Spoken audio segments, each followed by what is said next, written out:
Assalamualaikum warahmatullahi wabarakatuh. Innal hamdalillah nahmaduhu wa nasta'inuhu wa nastaghfiruh wa na'udzu billahi min syururi anfusina wa min sayyiati a'malina. Man yahdihillahu fala mudhillalah wa man yudlil fala hadiyalah. Ashhadu an la ilaha illallah wahdahu la syarikalah wa ashhadu anna Muhammadan abduhu wa rasuluh. Ya ayyuhalladzina amanu taqullaha haqqa tuqatih wa la tamutunna illa wa antum muslimun. Ya ayyuhan nasu taqu rabbakumul ladzi khalaqakum min nafsin wahidah wa khalaqa minha zawjaha wa batha minhuma rijalan katsiran wa nisaa wattaqullaha alladzi tasaaluna bihi wal arham innallaha kana 'alaikum raqiba. Ya ayyuhalladzina amanu taqullaha wa qulu qawlan sadida yuslih lakum a'malakum wa yaghfir lakum dhunubakum wa may yuti'illaha wa rasulahu faqad faza fawzan 'azima. Amma ba'd, fa inna asdaqal hadithi kitabullah wa khairal hadi hadi Muhammadin sallallahu alaihi wasallam wa syarrul umuri muhdatsatuha wa kullu muhdatsatin bid'ah wa kullu bid'atin dhalalah wa kullu dhalalatin finnar. Ma'asal muslimin ikhwani fillah wa akhwati rahimani wa rahimakumullah. Alhamdulillah, segala puji bagi Allah Subhanahu wa taala yang mempertemukan kita kembali dalam kajian kitab Syarhus Sunnah oleh Al-Imam Al-Muzani Asy-Syafi'i rahimahullahu taala. Salah satu usulus sunnah, prinsip akidah ahlu sunnah yang hampir ada dalam setiap kitab-kitab akidah salaf. Ya, di antaranya kitab Ushulus Sunnah Imam Ahmad. Baik, biar nggak ngantuk. Sebutkan 10 kitab akidah dengan nama As-Sunnah. Atau 10 kitab akidah lah sudah. Yang dari ulama terdahulu. Ada yang hafal nggak judul-judulnya? Judulnya tok sudah, judulnya tok 10. Nah, tanpa pengarangnya tidak apa-apa sudah. Ada yang bisa menjawab? Kemarin sudah dijawab. Ya, akidah ini ciri khasnya dakwah salafiyah. Ya, harus betul-betul mendalami. Masih belum panas kelihatannya. Baik, Ushulus Sunnah Imam Ahmad, Ushulus Sunnah Imam Ibn Abi Zamanin, Ushulus Sunnah Imam Harb Al-Kirmani, Asrus Sunnah wa I'tiqaduddin Abu Hatim dan Abu Zu'ar Razian, Syarhus Sunnah Imam Barbari, Syarhus Sunnah Imam Muzani, kitab As-Sunnah Imam Abdullah bin Ahmad bin Hanbal putra Imam Ahmad, As-Sunnah Al-Khallal, As-Sunnah Imam Al-Marwazi, Sharhus Sunnah Imam At-Tabari, Syarh Ushul I'tiqad Ahlussunnah wal Jamaah Imam Ad-Darimi, Raddud Darim ala Bishr al-Marisi, Asy-Syari' al-Ajuri, Al-Ibana Ibn Battah. Banyak sekali kitab-kitab akidah salaf. Hampir rata-rata ada pembahasan yang satu ini. Kenapa? Ini salah satu yang paling diperhatikan oleh para ulama. Karena pembahasan inilah yang pertama kali diselisihi oleh ahli bidah dalam sejarah umat Islam. Bid'ah pertama kali yang muncul di tengah umat Islam yang berkaitan dengan pemimpin kaum muslimin. Ya, kalau antum pelajari Kitabul Fitan tentang fitnah yang menimpa umat ini, pertama kali munculnya fitnah di zaman siapa? Siapa yang bisa menjawab? Fitnah pertama kali muncul di tengah umat Islam di zaman siapa mulainya? Siapa yang jawab pertama kali? Ayo. Ini berkaitan dengan sikap terhadap pemimpin kaum muslimin. Bagaimana bid'ah sabaiyah yang sudah kita sampaikan waktu yang lalu. Bid'ah sabaiyah, yaitu bid'ah yang dipelopori oleh Abdullah bin Saba al-Yahudi. Apa bid'ahnya? mencaci maki pemimpin kaum muslimin. Kata Abdullah bin Sabah al-Yahudi, ibda'u bittan ala ulati umurikum. Dia memerintahkan kepada para pengikutnya untuk apa? Mencaci maki pemimpin kaum muslimin. Untuk memprovokasi masyarakat agar benci kepada pemimpin kaum muslimin. Menanamkan rasa kebencian kepada pemimpin kaum muslim. Makanya kata Syekh Abdul Salam Barjas dalam kitab beliau Mu'amatul Hukam fi Dhul Kitab wa Sunnah, mencelah pemimpin kaum muslimin dengan kedok amar ma'ruf nahi mungkar itu adalah bid'ah sabaiyah.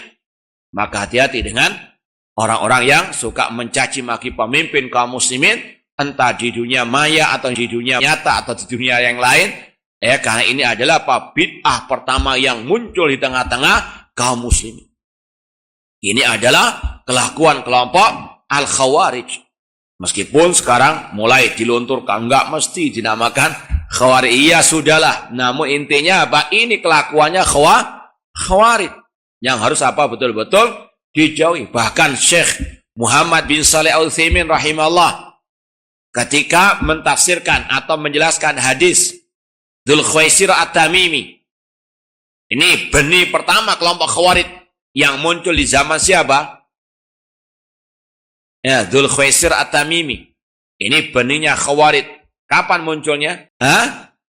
Zaman Rasul ini sudah dapat hadiah. Baik, di zaman Rasul, ketika Rasul membagi harta rampasan perang, diprotes oleh Dzul Khuwaisir At-Tamimi. Jil ya Muhammad, berlaku adillah wahai Muhammad. Dicela Rasul SAW. Ini kata Syekh Utsaimin, Dzul Khuwaisir At-Tamimi merupakan benihnya Khawarij. Dia tidak memberontak dengan senjata, namun dia memberontak dengan al-lisan.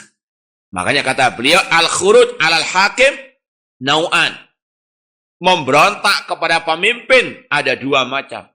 Al-khuruj bil lisan. Contohnya tadi, Dzul Khuwaisir At-Tamimi. Kemudian yang kedua, al-khuruj bil as-saif. Memberontak dengan pedang. Dan kata beliau, memberontak dengan lisan ini lebih dahulu daripada apa? Memberontak dengan senjata. Enggak mungkin ada pemberontakan dengan senjata kecuali dimulai dengan apa? Ya, provokasi tadi.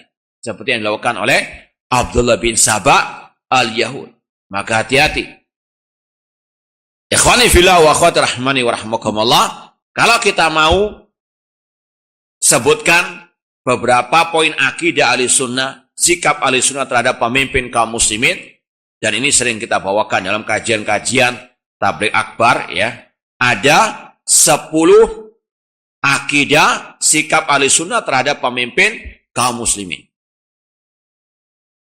Kalau di sini cuma disebutkan 3 saja, nanti ada bab selanjutnya. Yang pertama, membaiat pemimpin. Rasul mengatakan, man mata wa laysa fi unuki bai'ah mata mitatan jahiliyah. Barang siapa yang mati, di lehernya tidak ada baiat, yaitu terhadap pemimpin kaum muslimin. Gak ada baiat kepada ustadz, gak ada baiat kepada kiai atau tokoh agama. Yang ada baiat hanya untuk pemimpin kaum muslimin. Entah itu bentuknya khalifah yang menguasai seluruh dunia Islam, atau pemimpin di negeri masing-masing, presiden ataupun raja. Ini yang ada dalam sejarah kaum muslimin. Baiat hanya untuk ulil amri. Adapun baiat untuk kiai, untuk ustadz, atau untuk pemimpin ormas dan sebagainya, ini baiat yang bid'ah kata para ulama. Hati-hati. Hadis-hadis tentang baiat hanya untuk ulil amri. Makanya Imam Muslim membawakannya dalam Kitabul Imarah tentang kepemimpinan. Rasul mengatakan tadi, barang siapa mati di lehernya tidak ada baiat, maka dia mati dalam keadaan jahiliyah. Apa arti baiat? Al-ahdu ala ta'ah. Berjanji untuk taat kepada pemimpin kaum muslimin dalam hal yang tentunya tidak bermaksiat kepada Allah. Dan baiat sekali lagi untuk ulil amri yang punya kekuasaan di negeri kaum muslimin. Bukan untuk khalifah jadi-jadian. Ada namanya khalifah Al-Baghdadi, punyanya ISIS. Ini Khalifah jadi-jadian karena apa? Dia dompleng di negeri orang. Paham? Ya. Ini bukan ulil amri yang sebenarnya tidak sah baiat kepadanya. Ini baiat yang al-bid'ah. Imam Al-Barbahari dalam kitab Syarh Sunnah mengatakan la yahillu li ahadin an yabita lailatan wa la yara alaihi fiha imamun. Tidak halal seseorang bermalam sedangkan dalam hatinya tidak ada keyakinan dia memiliki apa? Pemimpin atau tidak membaiat pemimpin. Contoh negeri kita sebentar lagi akan ada pergantian pemimpin. Ketika sudah dilantik, ini namanya al-bai'ah. Ini mewakili kita sebagai rakyat. Dibaiat oleh para ulil amri atau oleh ahlul halli wal aqd. Mereka yang apa? Baiat, kita apa? Meyakini tentang sahnya dia sebagai pemimpin kaum muslimin. Semoga Allah Subhanahu wa taala menganugerahkan kepada kita pemimpin yang adil, pemimpin yang diberkahi oleh Allah Subhanahu wa taala. Ini membaiat pemimpin kaum muslimin. Yang kedua, memuliakan pemimpin, menghormati pemimpin.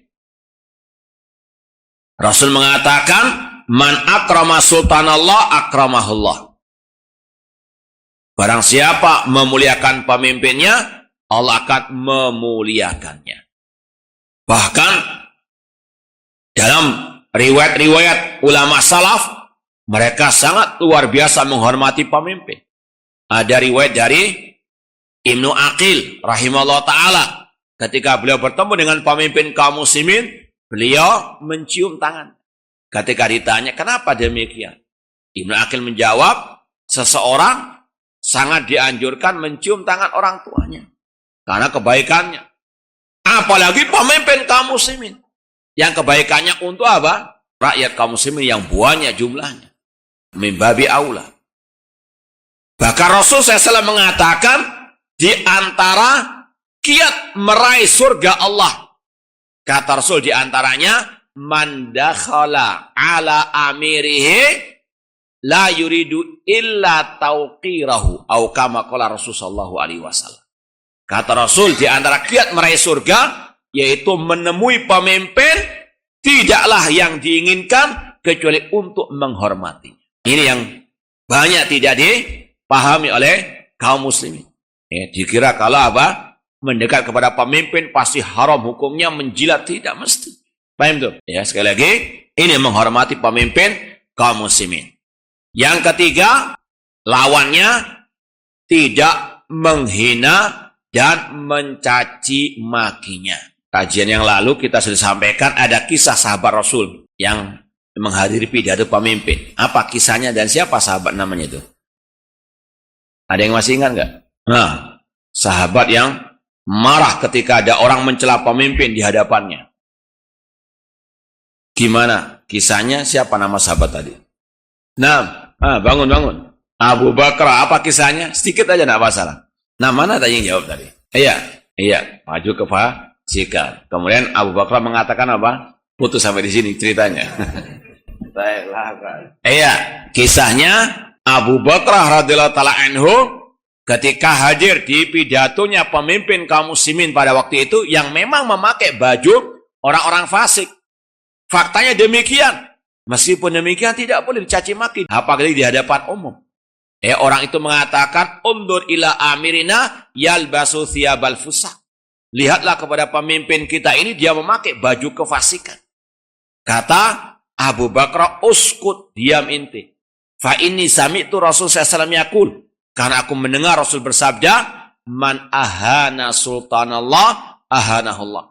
Barang siapa menghinakan pemimpinnya, Allah akan menghinakannya. Na'udzubillahi min dzalik. Dan sudah kita sampaikan juga ucapan sahabat Rasul SAW. Awwalu nifaqil mar'i ta'nuhu ala wali amri. Awal kemunafikan seseorang kalau mencaci maki pemimpin.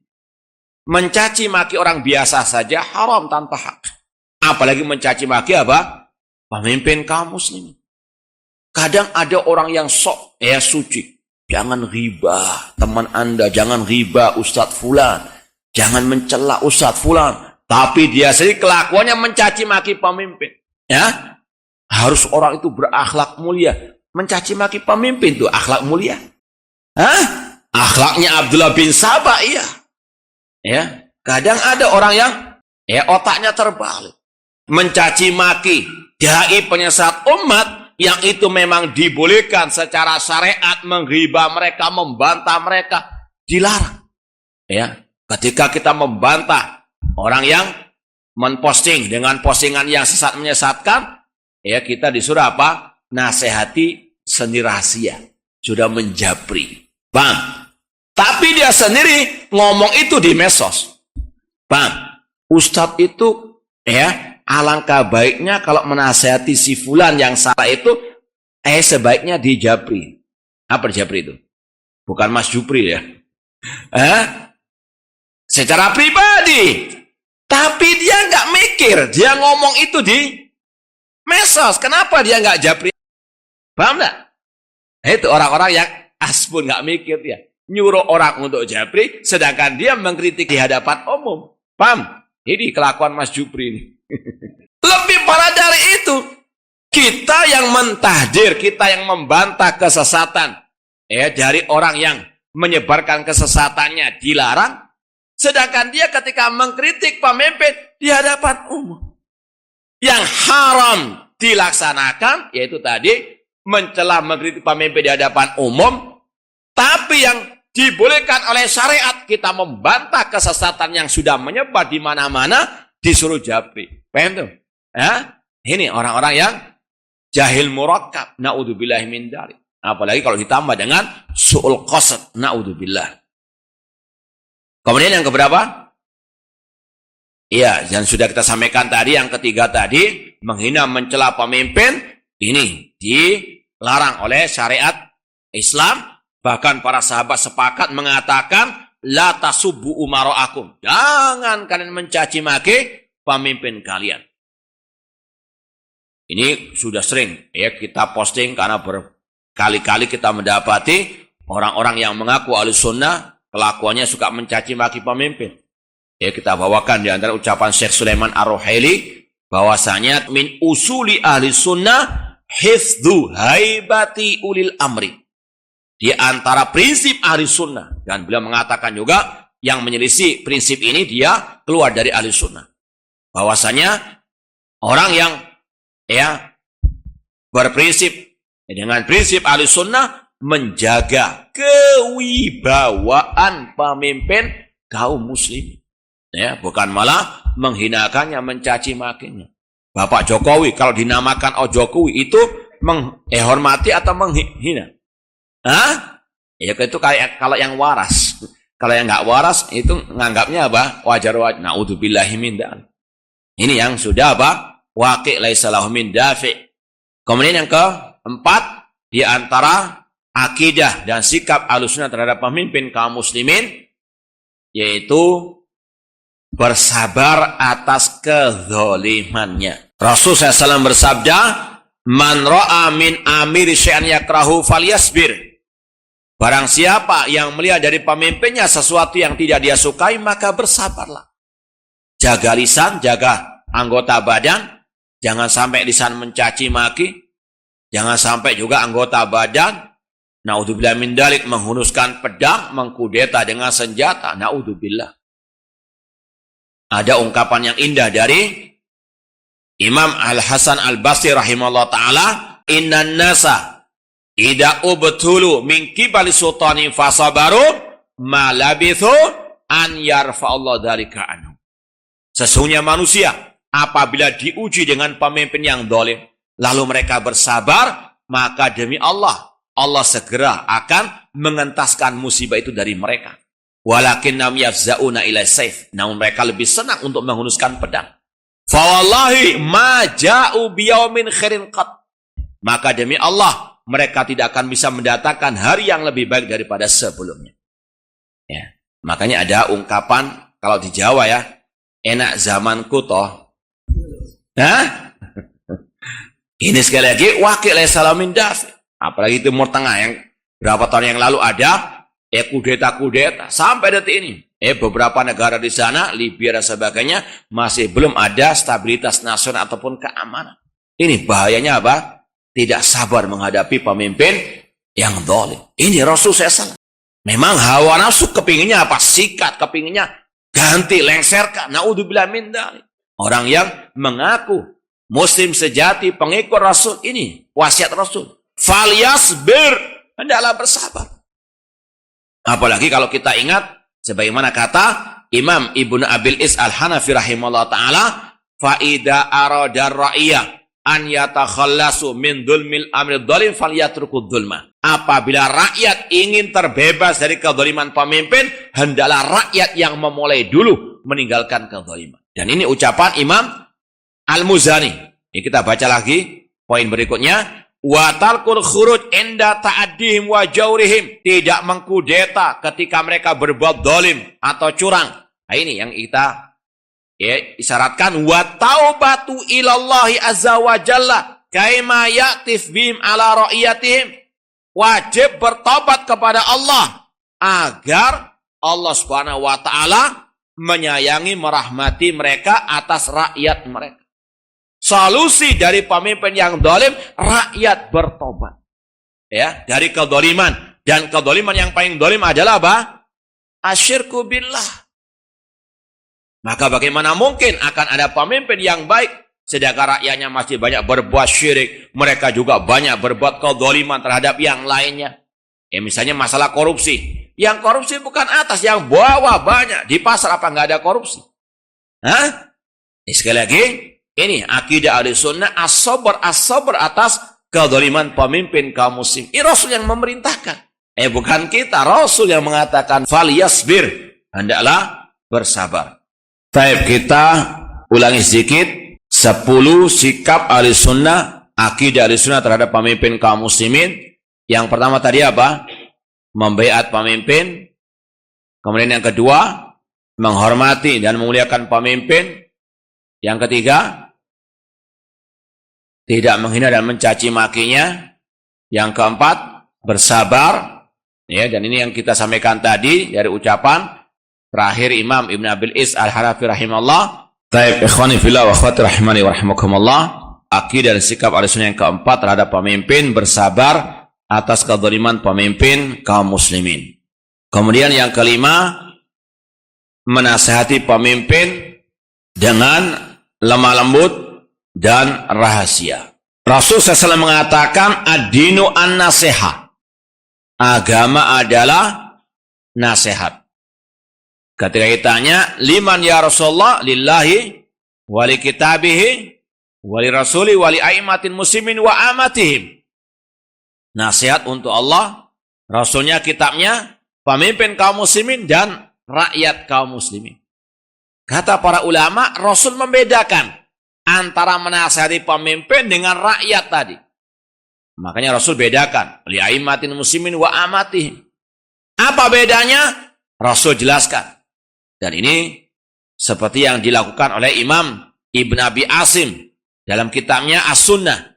Setelah beliau membawakan hadis adil nasihat, beliau iringi dengan bab kaifa nasihatur ra'i. Ya, bagaimana menasihati pemimpin kaum muslimin. Beliau langsung membawakan hadis, man arada an yansaha lidhi sultanin fala yubdi alaniyata. Barang siapa yang ingin menasihati pemimpinnya, jangan di hadapan umum. Ini sekali lagi, akidah Ahlussunnah wal Jamaah. Maka, sesat kalau ada yang membolehkan menasihati pemimpin di hadapan umum. Dan ini sudah kita sampaikan pada kesempatan yang lalu. Rasul yang menyuruh untuk apa? Menasihati dengan cara rahasia. Kalau ada yang mengatakan, lu bagaimana dengan kata-kata semulia-mulia jihad adalah ucapan yang hak di hadapan pemimpin. Kadang orang-orang nggak mikir. Hadis itu hujah atasnya, bumerang atasnya. Ya, ketika demonstrasi kan di pinggir jalan mengatakan, Rasul bersabda semulia-mulia jihad adalah berkata yang hak. Ya, indah Sultan Jair di hadapan pemimpin. Loh, dia di hadapan siapa? Di hadapan tiang listrik di jalan. Bang, Langsung di hadapannya. Bukan di pinggir jalan. Paham belum? Kemudian tadi dengan cara lemah lembut. Sebagaimana firman Allah. Ya, tentang Musa dan Harun. Idhaba ila fir'auna innau tagha. Fakula lahu qawlan layyinan la'allahu yatadzakkar aw yakhsha. Pergilah kalian berdua wahai Harun dan Musa kepada Fir'aun karena dia sudah melampaui batas, maka ucapkanlah dengan ucapan yang lemah lembut. Ini pemimpin yang kafir yang mengatakan ana rabbukumul a'la disuruh menasihati dengan lemah lembut, apalagi pemimpin yang muslim. Lebih utama lagi.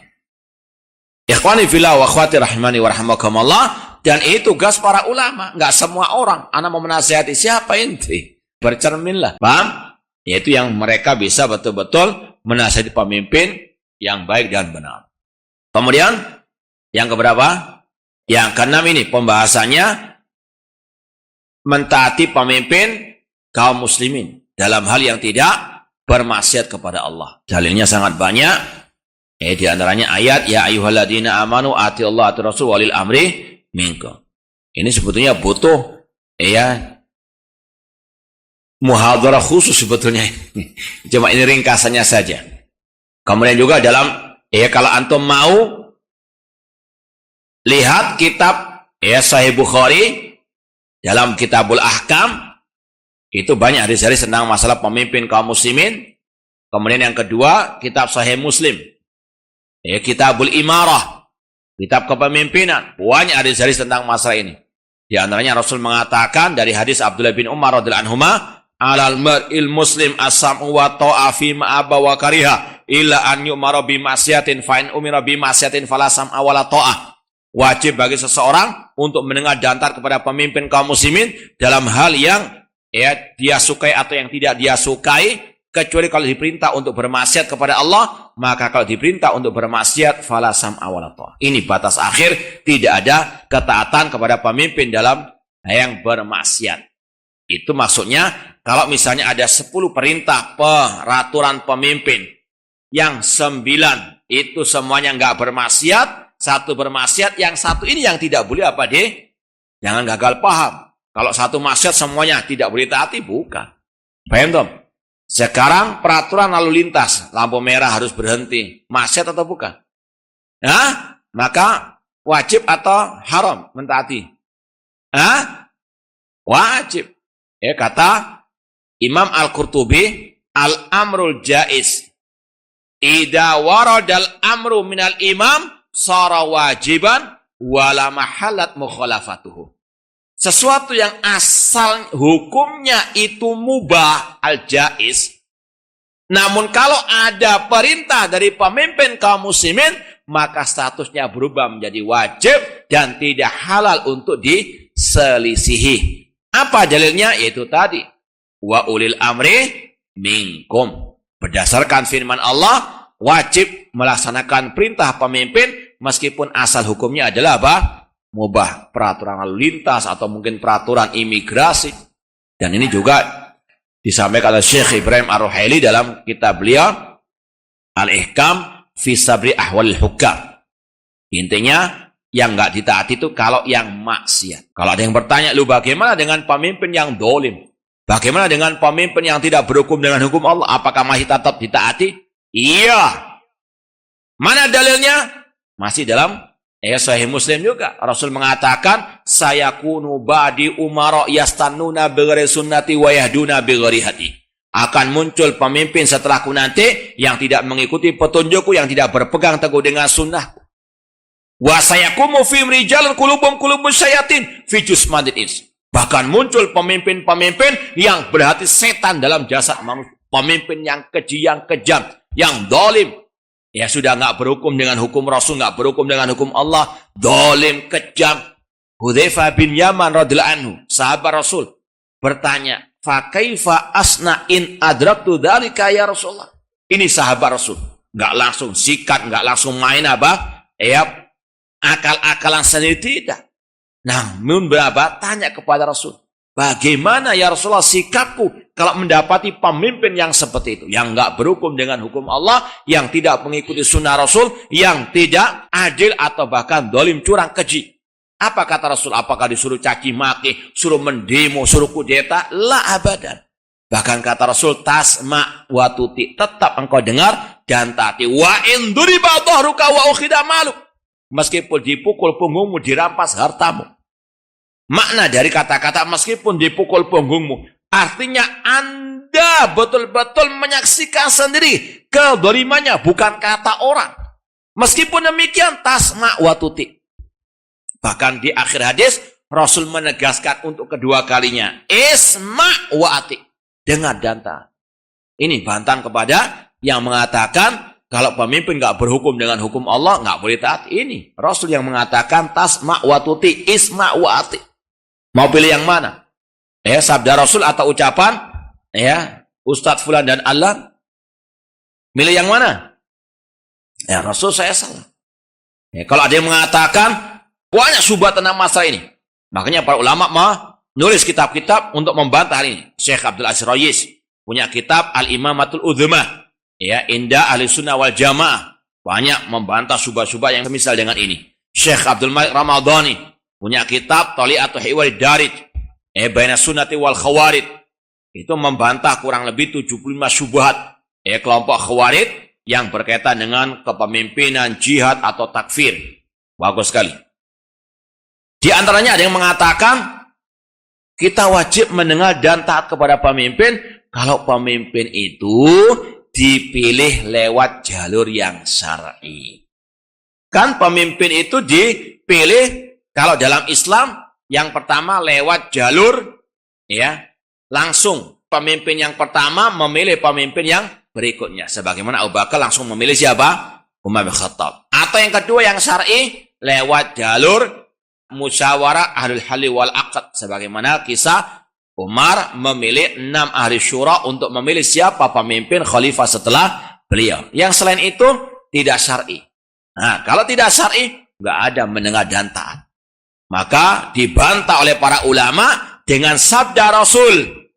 Hadisnya dalam Arba'in An-Nawawiyah. Siapa yang bisa menjawab? Menyebutkan inti hadisnya itu saja. Ada yang bisa menjawab? Arba'in Nawawiyah. Karangan siapa? Nawawiyah, Nawawi. Hadisnya masyhur. Ini hadis yang kental dengan manhaj Ahlussunnah. Luar biasa hadisnya. Ada yang bisa menjawab? Yang ada kata-kata khulafa rasyidin. Masih belum sarapan soalnya ya. Baik, Rasul SAW mengatakan, usikum min taqwallah azza wa jalla wa sam'i wa ta'ah wa in ta'ammara abdun habashi. Aku wasiatkan kalian untuk bertakwa kepada Allah azza wa jalla, mendengar dan taat kepada pemimpin meskipun dari budak Ethiopia. Kata para ulama, di antaranya Syekh Abdul Muhsin Al-Abbad Al-Badr dalam syarahnya tentang hadis ini, beliau mengatakan di antara makna hikmah yang tersirat dari kata-kata meskipun dari budak Ethiopia, secara asal khalifah, terutama khalifah pemimpin kaum muslimin yang menguasai dunia kaum muslimin, ini harus dari bangsa Quraisy. Kata Rasul, al-a'immatu fi Quraisy. Khalifah itu harus dari bangsa apa? Quraisy. Loh, ini kalau Rasul mengatakan meskipun dari budak Ethiopia, maknanya seandainya ada budak Ethiopia yang bukan dari bangsa Quraisy, dia berhasil mengkudeta khalifah yang syar'i. Paham? Kalau sudah berhasil mengkudeta, Rasul mengatakan as-sam'u wa ta'ah. Paham dong? Cara dia menjadi pemimpin syar'i atau tidak syar'i? Tidak syar'i. Paham? Namun kalau sudah berkuasa, wajib didengar dan ditaat. Dan ini yang juga dikatakan oleh Imam Ahmad dalam kitab Ushulus Sunnah. Nanti antum lihat kitab Ushulus Sunnah Imam Ahmad, beliau mengatakan sama, mirip dengan pembahasan ini, wasam'u wa ta'ah li amiril mu'minin baron kana au fajiran wa mustama'an nasu alaih wa radu bihi au ghalabahum bisayfi hatta sara khalifatan. Kata Imam Ahmad rahimahullah, wajib mendengar dan taat kepada pemimpin kaum muslimin yang baik maupun yang dolim, dan yang disepakati oleh manusia dan mereka ridho kepadanya. Ini yang secara syar'i. Kemudian kata Imam Ahmad, dan wajib mendengar serta taat kepada pemimpin yang berhasil mengkudeta. Kudeta, jalan yang tidak syar'i. Paham? Namun kalau sudah berkuasa, sudah menjadi khalifah, dibaiat, wajib mendengar dan apa? Jadi tidak ada alasan untuk tidak mendengar dan taat kepada pemimpin dengan kata-kata itu kalau untuk pemimpin yang dipilih oleh syar'i. Meskipun tidak apa? Syar'i pemilihannya, kalau sudah berkuasa, sami'na wa ata'na. Inilah yang kita katakan kemarin, sebagaimana kata Imam Al-Auza'i, naduru ma'sunnah haitsu dar. Kita berputar bersama sunnah, kemana sunnah itu apa? Berputar. Secara pemilihannya, kita apa? Ingkari. Namun apa? Kalau sudah berkuasa, baik. Kemudian yang keberapa? Yang ketujuh, mendoakan kebaikan terhadap pemimpin kaum muslimin. Imam Al-Barbahari rahimahullah mengatakan, idza ra'aitar rajula yad'u li sultan fa'lam anna sahibu sunnah insyaallah. Apabila Anda melihat seseorang mendoakan pemimpinnya dengan kebaikan, maka ketahuilah dia pengikut sunnah insyaallah. Maka kalau ada orang yang mendoakan pemimpin dengan kejelekan, ini poin yang jadi antum tulis. Dilarang mendoakan dengan kejelekan. Ini kita pisahkan untuk lebih menegaskan lagi. Dilarang mendoakan dengan kejelekan terhadap pemimpin. Imam Barbahari mengatakan, wa idza ra'aita rajul yad'u ala sultan fa'lam anna sahibu hawa. Apabila Anda melihat seseorang mendoakan pemimpinnya dengan kejelekan, maka dia pengekor hawa nafsu.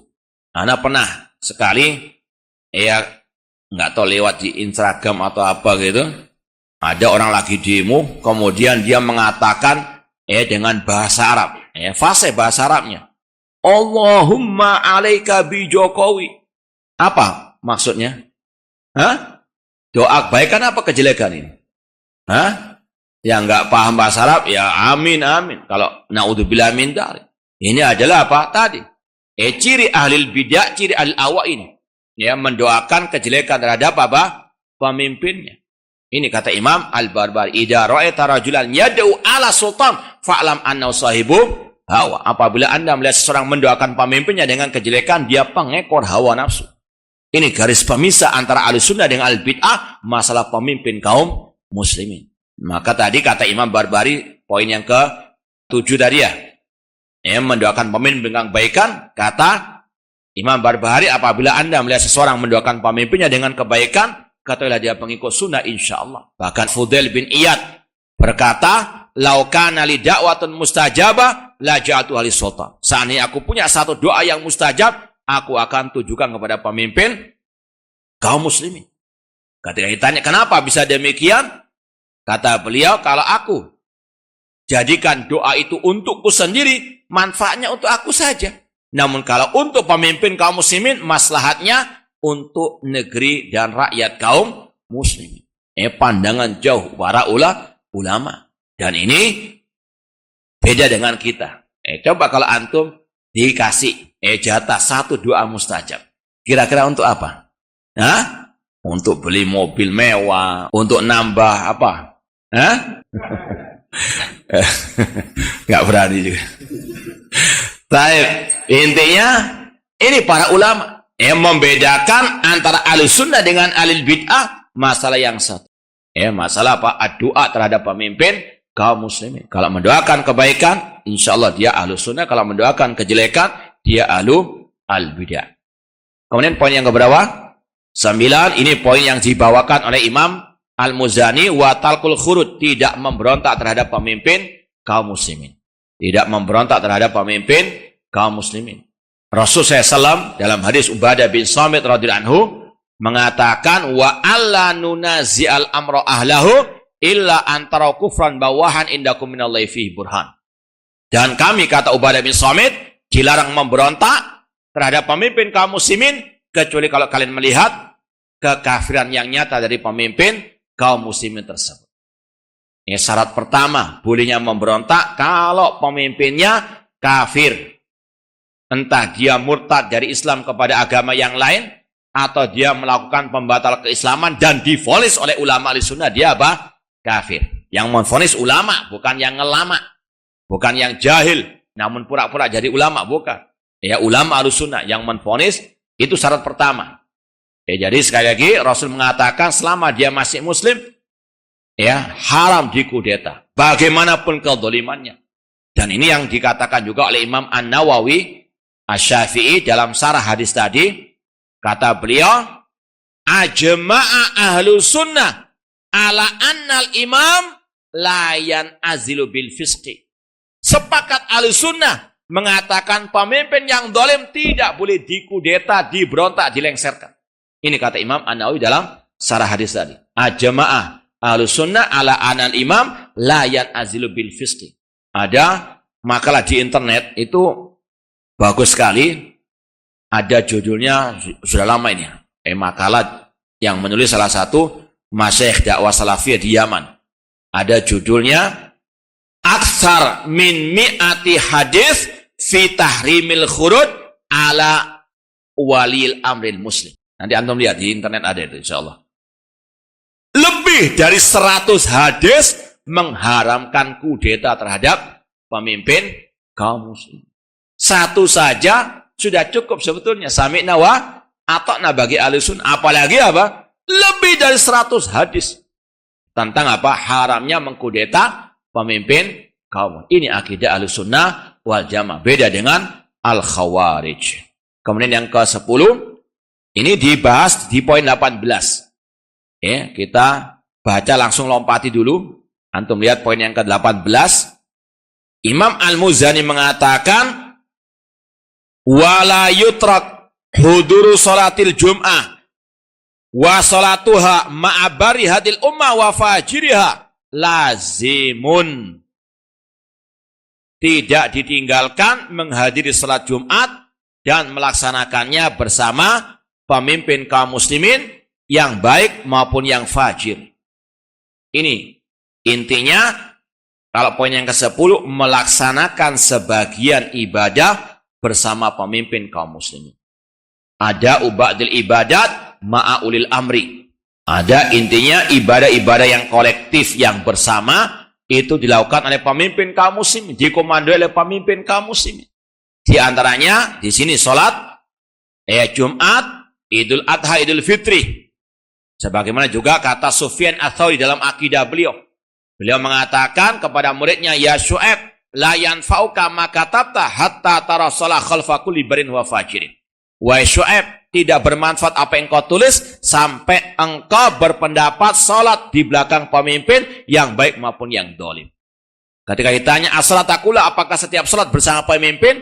Beliau mengatakan la, walakin salatal jum'ah wal idin. Namun salat Jumat dan Idul Fitri, Idul Adha bersama pemimpin kaum muslim. Ini kalau mau ikut akidah Ahlus Sunnah, ikut fatwa ulama salaf, salat Idul Fitri, Idul Adha khususnya, ikut pemerintah kaum muslimin.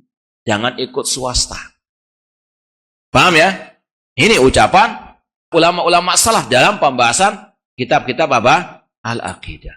Kemudian, di antaranya juga jihad. Ya. Jihad itu harus dengan komando pemimpin kaum muslim. Pemimpin, ya. Kaum muslimin yang punya wilayah kekuasaan di negeri kaum muslimin. Bukan pemimpin pengajian. Bukan pemimpin gerakan bawah tanah yang memandoi jihad. Ya, entah itu raja, presiden, ataupun khalifah yang asli. Bukan yang imitasi. Rasul SAW mengatakan dalam Sahih Bukhari. Innamal imam junnatun yuqatalu min wara'i. Pemimpin adalah perisai yang kaum muslimin berjihad di belakang. Makanya kalau antum baca kitab-kitab tentang jihad, syarat di antara syarat jihad adanya pemimpin kaum muslimin. Ya, mereka yang mengomandoi, bukan orang biasa. Demikian pula dengan haji. Kata Imam At-Tahawi, keponakannya Imam Al-Muzani, wal haju wal jihadu madiyani ma'ulil amri baron kana au fajir. Berjihad dan berhaji bersama pemimpin kaum muslimin. Ya, kalau antum mau haji, jangan yang ilegal. Paham? Ya, orang Indonesia mau haji, cari kuotanya di negeri lain, apalagi yang ilegal, naudzubillah min dzalik. Kalau sudah nggak mampu, ya sudah fattaqullaha masatatum. Jangan apa? Memaksakan diri, ya, yang ilegal misalnya. Taib itu 10 poin sikap dan akidah Ahlussunnah terhadap pemimpin kaum muslimin. Kita pindah poin yang berikutnya, yang ke-15. Kata Imam Al-Muzani Asy-Syafi'i, wal imsaku an takfiri ahlil kiblah, tidak mengkafirkan ahlil kiblat, atau tidak gegabah menvonis kafir ahlil kiblah, yaitu kaum muslimin. Di sini perlu kita perinci sedikit. Ahlu sunnah pertengahan dalam segala hal. Wa kadzalika ja'alnakum ummatan wasata. Demikianlah kami menjadikan kalian umat yang pertengahan. Dalam masalah takfir, ahlu sunnah pertengahan. Tidak sebagaimana kelompok Khawarij ekstrem kanan, tidak pula seperti kelompok Murji'ah atau yang semisalnya. Kelompok Khawarij, seperti yang sudah kita lewati, mengkafirkan orang muslim yang jatuh di dalam dosa besar, atau mengkafirkan secara sembarangan tanpa mengikuti kaidah Al-Quran dan Sunnah ataupun ucapan ulama salaf. Paham tuh? Ini yang berlebih-lebihan. Ekstrem kanan. Yang lawannya kelompok Murji'ah. Mereka mengatakan orang yang berbuat apapun tidak mempengaruhi keimanan. Atau yang seperti orang-orang sekarang, orang-orang liberal, yang hobi, alergi dengan istilah takfir. Jukit-jukit mengkafirkan. Seolah-olah nggak ada yang kafir, nggak ada yang murtad. Jadi Islam. Seolah-olah kalau sudah muslim, sampai kapanpun tetap muslim, meskipun melakukan pembatal keislaman. Ini nggak benar. Allah sendiri mengatakan, wa kafaru ba'da islamin. Mereka kafir setelah keislaman mereka. Ahlussunnah mengatakan, orang itu bisa kafir kalau jatuh ke dalam salah satu pembatal keislaman.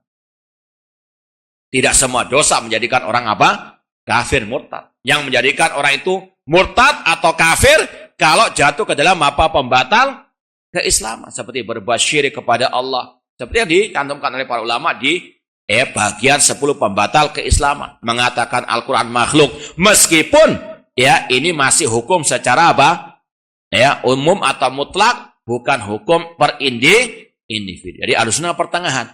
Tidak mengkafirkan karena perbuatan dosa besar kecuali tadi jatuh ke dalam kesyirikan. Makanya kalau antum baca Sahih Bukhari, ada Kitabul Iman, bab tentang keimanan, itu ada pasal judulnya Al-Ma'siyah min amril jahiliyah la yukhriju minal Islam illa syirk. Maksiat itu bagian daripada perkara jahiliyah, tidak mengeluarkan orangnya dari Islam kecuali kesyirikan. Paham? Jadi sekali lagi, Ahlussunnah pertengahan. Tidak semua dosa pelakunya dikafirkan. Namun kalau orang itu jatuh ke dalam pembatal keislaman, di antaranya kesyirikan, maka dia secara hukum mutlak perbuatannya syirik akbar, orangnya bisa kafir, musyrik, murtad dari al-Islam. Kemudian di sini ada kata-kata yang agak istilahnya ambigu. Kata-kata wal bara'atu minhum fima ahdatsu. Yang bawa terjemahan apa? Berlepas dari mereka malam yabtaji'u dolalan. Apa terjemahannya? Kalau sesuai dengan terjemahan itu agak ambigu. Berlepas diri dari mereka dalam hal-hal yang mereka adakan. Terus lanjutannya malam yabtadi'u dolalan. Apa maknanya? Apakah ada bid'ah hasanah? Makanya ini anak katakan tadi agak ambigu. Ya betul ya, kata-kata ambigu. Agak rancu. Agak rancu. Yang anak pernah dengar dari Syekh Abdul Aziz Rayis dalam sarah beliau, antum nanti lihat di YouTube, beliau mengatakan memang sekali lagi kata Syekh Abdul Aziz Rayis saja ini memang agak ambigu, agak rancu. Maka ada cara untuk meluruskannya. Ada 2 cara kata beliau. Yang pertama, ini sesuai dengan yang dicetakan anak yang anak baca ini, yaitu dengan membacanya dengan diatofkan kepada al-imsak. Wal imsaku an takfiri ahlil kiblati wal imsaku anil baro'ati minhum fima ahdatsu. Dan tidak berlepas diri dari kaum muslimin dalam hal-hal yang mereka ada-adakan dari kebid'ahan, selama itu tidak menjadikan mereka menjadi mubtadi'. Ya, ini kita bahas dulu versi yang pertama ini. Kalau dibaca wal imsaku anil bara'ati minhum. Tidak berlepas diri dari orang-orang yang berbuat kebid'ahan kalau bid'ah itu ya dalam urusan juz'i, kata Syekh Abdul Aziz Ar-Rayis. Ini kita perlu perinci dulu. Ulama mengatakan orang itu keluar dari ahli sunnah. Yang pertama sudah kita sampaikan, kalau dia jatuh ke dalam apa? Penyimpangan dalam masalah al-usul, ya, atau kalau ungkapan yang lain amron kulliyan, ya, prinsip dasar akidah ahli sunnah yang umum. Misalnya ya, kalau ada orang yang mengatakan boleh kudeta terhadap pemimpin yang dolim. Ini adalah apa? Prinsip ahli sunnah yang kalau diselisih dia mubtadi'. Paham? Dia mengatakan kaidah secara umum. Presiden yang mana saja, di mana saja, kalau dolim boleh dikudeta. Paham? Ini menyelisihi amron kulliyan yang berkaitan dengan usulu as-sunnah. Paham? Nah, yang kedua, yaitu berkaitan dengan amron juz'iyan. Menyelisih ahli sunnah dalam perkara cabang. Nah, ini ada dua. Amron juz'iyan ada dua. Ada yang memang itu garis pemisah antara ahli sunnah dengan ahli bid'ah. Ada yang tidak merupakan garis pemisah. Contoh masalah takwil sifat Allah. Kalau yang amron kulian tadi, yang kaidah pertama, mengatakan boleh mentakwil semua sifat-sifat Allah. Terserah Anda, takwilkan. Ya, sebagaimana kata mereka ahlul kalam, kullu nassin auhama fi tasbih awilhu. Setiap ayat, nas, ayat atau hadis tentang sifat Allah yang kira-kira menurut akal Anda itu menyerupakan Allah dengan makhluk, takwilkan. Paham? Ini akidahnya ahlul kalam. Ini menyelisihi amron kulian, kaidah umum ahli sunnah tentang prinsip dasar akidah. Paham? Paham enggak? Karena khawatir gini-gini malah ngantuk. Taib. Ada yang bisa menjelaskan ada berapa poin orang itu dikatakan keluar dari ahli sunnah? Ada dua. Yang pertama, kalau menyelisihi amron kulian, perkara yang umum dari prinsip dasar ahlu sunnah. Seperti tadi, kalau dia mengatakan boleh mentakwilkan semua ayat-ayat sifat. Ini kan umum, kaidahnya umum. Semua sifat-sifat Allah boleh ditakwil-takwilkan. Paham? Ini amron kulian. Nah, yang kedua, orang itu dikatakan keluar dari ahli sunnah kalau menyelisih amron juz'iyan. Juz'iyan ini ada dua, cabang dari yang kulian tadi. Ada yang memang garis pemisah antara ahli sunnah dengan ahli bid'ah. Contoh masalah mentakwilkan sifat nuzul. Ya, Allah turun ke langit dunia. Kalau ada yang mentakwilkan yang turun ada rahmat Allah.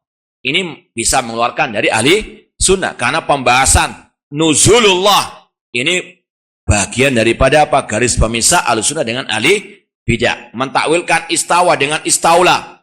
Paham? Ini garis pemisah antara ahli sunnah dengan ahli bid'ah. Itu amron juz'iyan, maksudnya cabang dari pembahasan kaidah sifat-sifat Allah secara umum. Paham?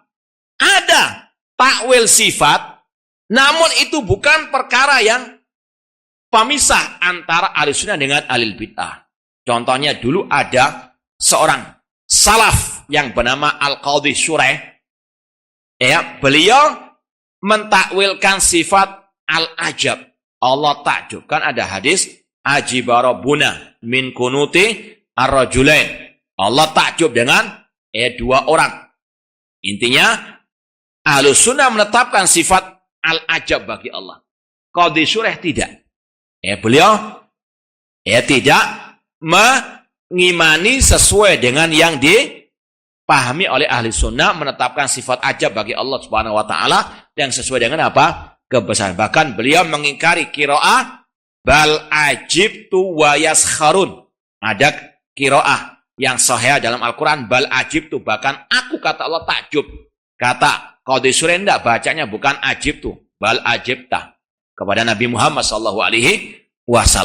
Nah ini kata para ulama, Qadhi Surah jatuh ke dalam amron juz'iyan menyelisih ahli sunnah. Tapi ini bukan bagian daripada garis pemisah antara ahli sunnah dengan ahli. Paham sampai di sini?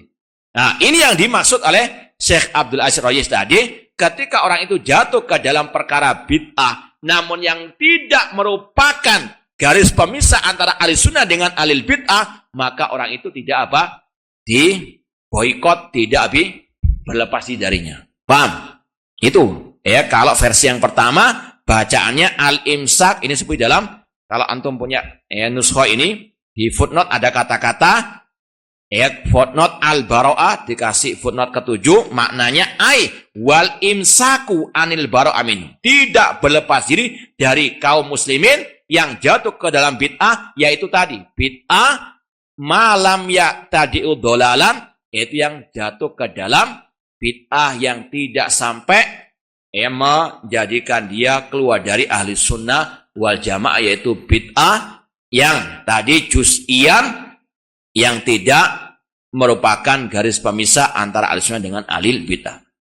Ini sekali lagi yang dikatakan oleh Syekh Abdul Aziz Ar-Rayis hafizallahu ta'ala. Yang kedua, versinya, bacaannya itu dengan dihapus kata-kata wallahu alam, bisa jadi ini dari nusakh, yaitu wal bara'atu minhum fima ahdasu, dicoret. Ya, wallahu alam. Nah, ini yang ana dengar dari Syekh Abdul Aziz Ar-Rayis kalau meluruskan redaksi ini. Wal imsaku anil bara'ati minhum malam yabtadi'u dolalan, tidak berlepas dari mereka selama tidak berbuat kebid'ahan yang apa? Yang sesat. Tetap bacaannya wal imsak anil bara'ati malam yabtadi'u dolalan. Tidak berlepas dari mereka selama mereka tidak berbuat bid'ah yang dolala. Paham tuh? Wallahu alam. Cuma intinya tadi memang ada kerancuan. Cuma tadi wallahu alam yang diarahkan oleh Syekh Abdul Aziz Ar-Rayis hafizallahu taala. Kemudian kata beliau, "Fa man ibtada minhum dolalan kana ala ahli qiblati kharijan." Barang siapa berbuat bid'ah yang sesat, dan kullu bid'ah dolalah kata Rasul, maka dia telah keluar dari ahli kiblah. Sebagaimana kelompok Khawarij dikatakan Khawarij karena mereka keluar dari akidah Ahlussunnah wal Jamaah. Meskipun ada dua pendapat ulama tentang Khawarij, apakah murtad ataukah masih muslim. Ada dua pendapat, meskipun yang rajih mereka masih muslimin. Namun dia keluar dari apa? Akidah Ahlussunnah wal Jamaah. Wa minad-dini mariqan, sebagaimana kelompok Khawarij kata Rasul, yamrukuna minad-din kama yamruku sahmu minar ramiyah. Ini kata sebagai ulama yang berpendapat mereka murtad dari Islam, itu berpendapat dengan memahami hadis, mereka keluar dari agama sebagaimana keluarnya anak panah dari sasarannya. Namun sebagian ulama mengatakan itu maknanya mereka sudah masuk Islam, cuma menyimpang. Makanya Ali bin Abi Thalib ketika ditanya oleh sebagian orang, hal hum kufar, apakah kelompok Khawarij kafir? Kata beliau, kata Ali bin Abi Thalib, minal kufri faru. Mereka lari dari kekafiran. Mereka bukan orang-orang kafir. Dan ini yang rajih wallahu a'lam. Wa yataqarrab ila Allah azza wa jalla bil bara'ati minhu. Dan kita mendekatkan diri kepada Allah dengan berlepas diri dari orang-orang yang menyimpang, yang berbuat bid'ah, yang sesat tersebut. Jadi antum jangan hanya menyempitkan ibadah itu hanya rukuk, sujud, baca Quran, zikir, tidak. Di antara ibadah mendekatkan diri kepada Allah, membenci ahli bid'ah. Berlepas diri daripada kebid'ahan dari orang-orang yang sesat. Jadi tidak selalu ladang pahala itu istilahnya sakinah mawaddah warahmah.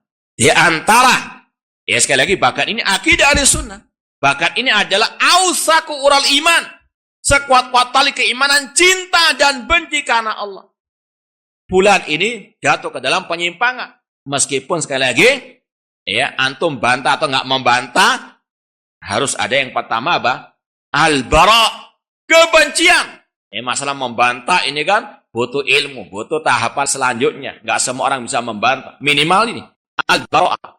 Siapapun kalau ada penyimpangan, minimal penyimpangan harus apa? Di al-bara', berlepas diri. Jangan malah apa?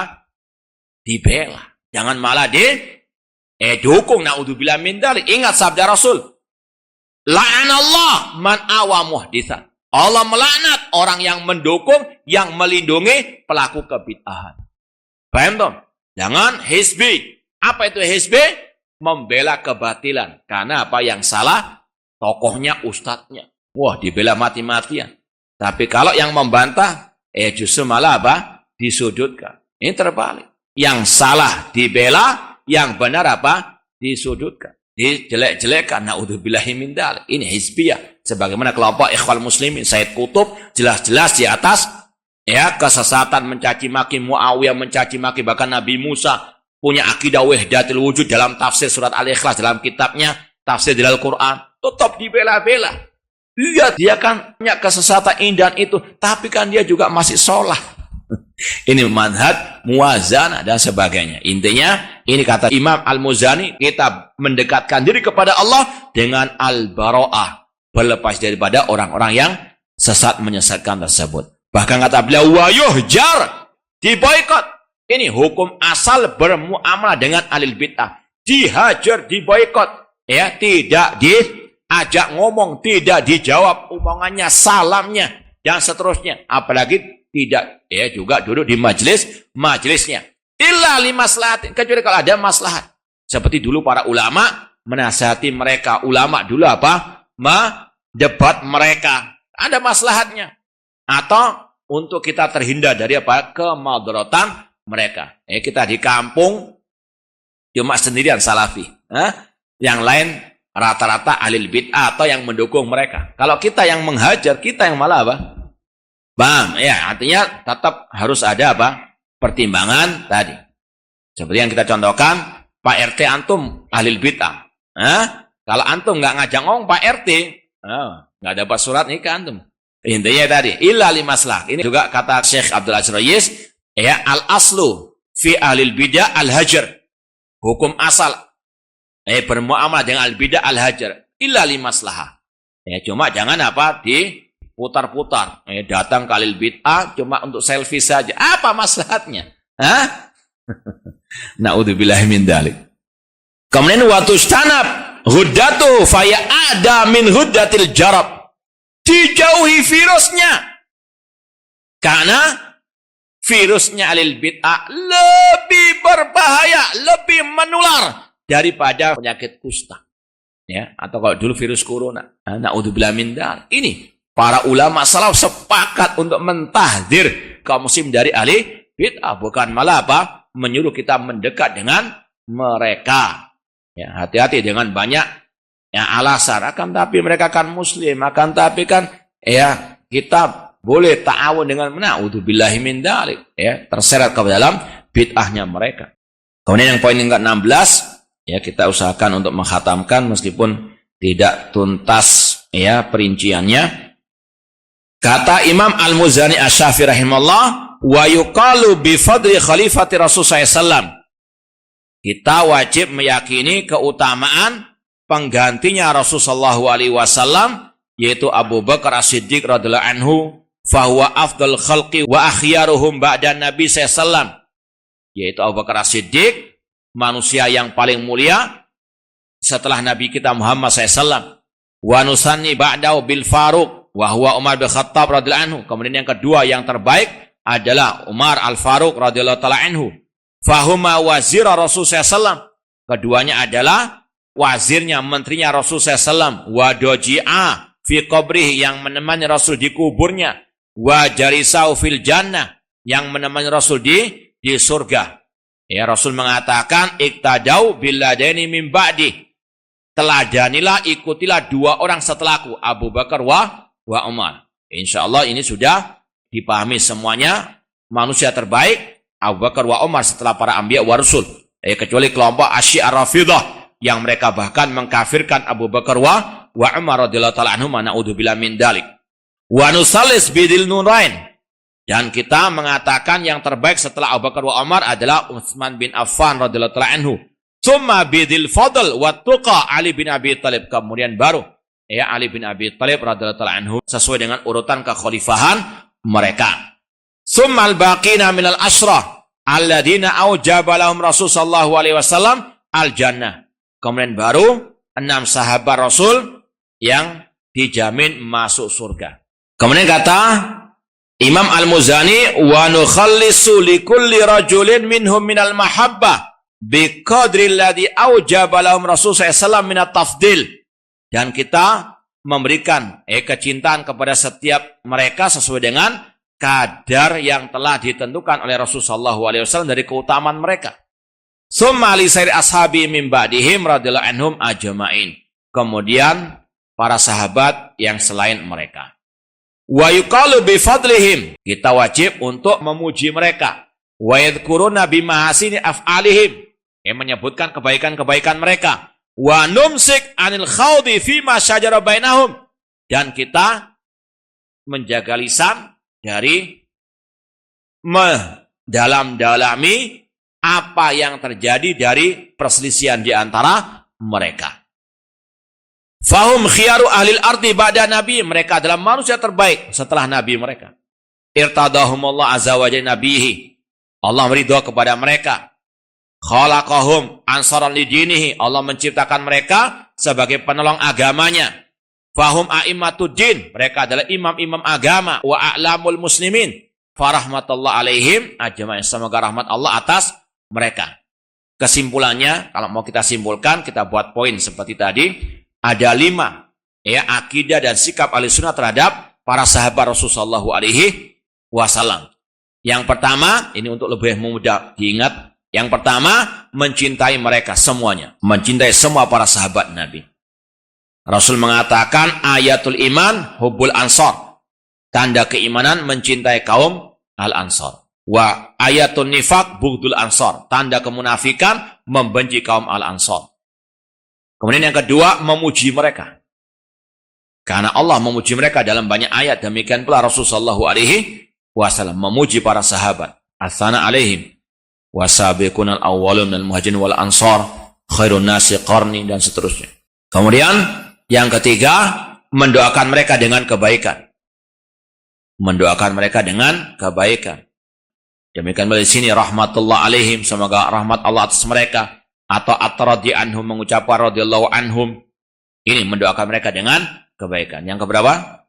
Yang keempat, tidak mencela atau tidak dengki ataupun mencaci para sahabat Rasul sallallahu alaihi wasallam.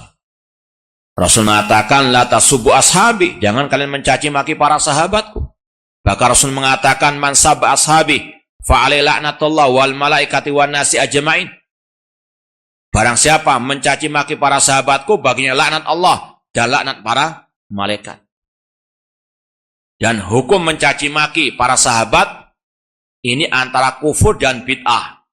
Kata Imam Ahmad rahimahullah dalam akhir-akhir kitab Ushul Sunnah, man intaqasa ahadan min ashabi Rasulullah sallallahu alaihi wasallam au abghadahu bihadasin kana minhu au dzakara masawi'ahu fahuwa mubtadi'.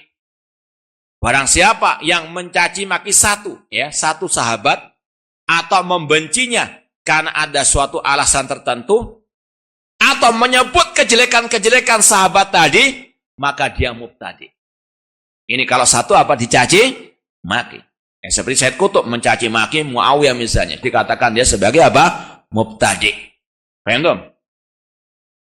Yang kedua, hukumnya bisa apa? Kafir, keluar dari al-Islam. Ini kalau antum bisa lihat dalam syarah Lum'atul I'tiqad oleh Syekh Muhammad bin Shalih Al-Utsaimin. Kata beliau, kalau mencaci maki para sahabat sampai mengkafirkan kebanyakan dari mereka atau menfasikkan kebanyakan dari para sahabat, tentunya seperti kelompok Syiah Rafidhah yang pernah mengatakan kanan nasu ahla riddah ba'da wafati Rasulillah salasa. Kata Al-Qulaini, ahli hadasnya Syiah Rafidhah qatalahumullah, manusia semuanya murtad di sepeninggal Rasul. Artinya semua para sahabat murtad sepeninggal Rasul kecuali 3. Salman, Ammar, dan Miqdad. Ini kata mereka apa? Para sahabat semuanya kafir kecuali sedikit saja. 3 atau 4 dan sebagainya. Ini yang menjadikan mereka apa? Kafir murtad dari Islam. Paham? Yang kedua, kalau mencaci maki para sahabat Rasul sallallahu alaihi wasallam, terutama Aisyah radhiyallahu taala anha yang sudah disucikan dari tuduhan-tuduhan dosa. Artinya mengatakan Aisyah berzina. Ini jelas-jelas kufur akbar. Karena apa? Mendustakan Al-Quran yang telah mensucikan Aisyah dari tuduhan tersebut. Ini mencela sahabat Rasul yang di situ ada unsur tadi mendustakan ayat-ayat Al-Quran ataupun mencaci maki kebanyakan para sahabat yang itu bertentangan dengan pujian Allah di dalam Al-Quran. Wallahu ta'ala alam. Kemudian yang keberapa? Yang kelima yaitu mengikuti jejak para sahabat Rasul sallallahu alaihi wasallam.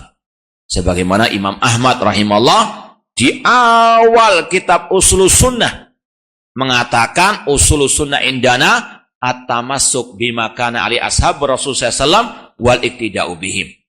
Prinsip akidah kami, kata Imam Ahmad, mengikuti jejak para sahabat Rasul sallallahu alaihi wasallam. Itu ringkasnya. Baik, kemudian kata Imam Al-Muzani poin ke-18, ini sudah kita baca sedikit tadi, wala yutrak huduru salatil jum'ah wa salatuha ma'abari hadil ummah wa fajiriha lazimun.